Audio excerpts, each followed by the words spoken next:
Yes. Good afternoon, children. Today we are continuing the chapter reproduction from class 8. And in this part, only some parts are included in the syllabus.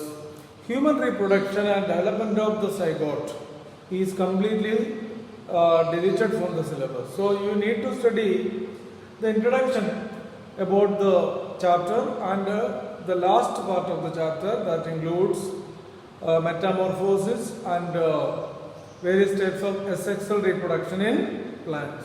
So we need not study much details about this chapter. Only the initial points I will explain today. What is reproduction? Actually, the word reproduction is the production of young ones. An organism produces young ones of its own kind. An organism produces young ones of their own kind. That is called reproduction. Everybody knows it. You have studied in class 7. And what is the significance of reproduction? Very important, because the reproduction helps the organisms to continue the life generation after generation.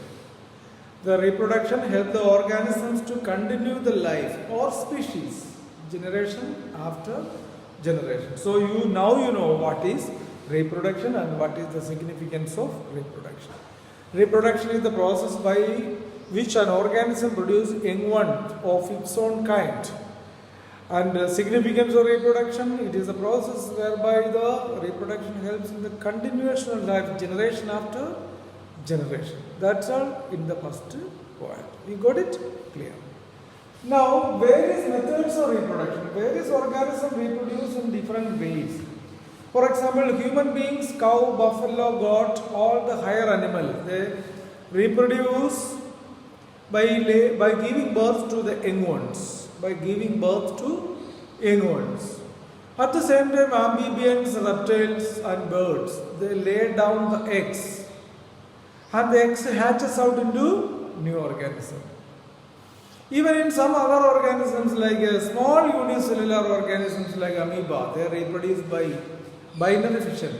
And they split the cell into two. Okay?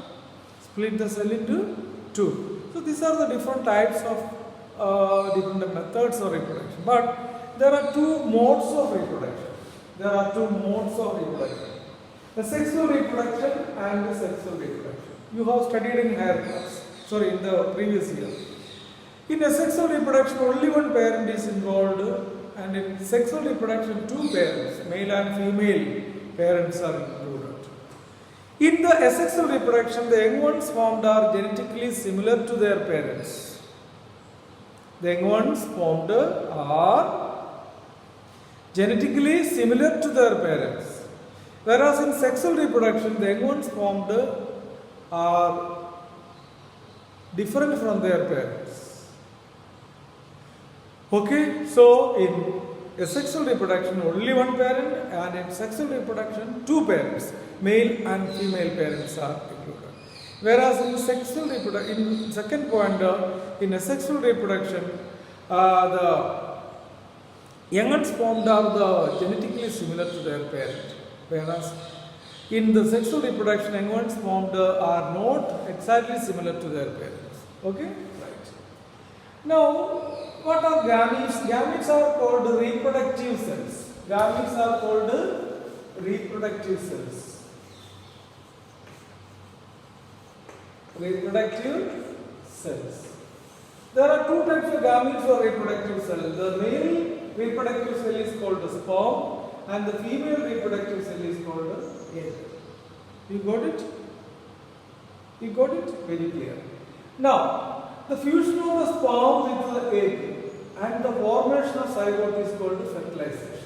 What is fertilization? The fusion of sperm with the egg and the formation of zygote is called fertilization. So, fertilization is the fusion of sperm and the egg and results in the formation of zygote. And zygote is the first cell of the organism.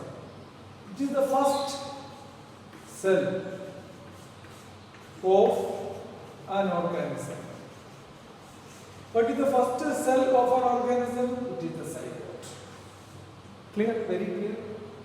Now what is the meaning of hermaphrodite? Hermaphrodites are animals in which both male and female sex organs are seen in the same organism. Okay, what is hermaphrodite? Both an organism with both male and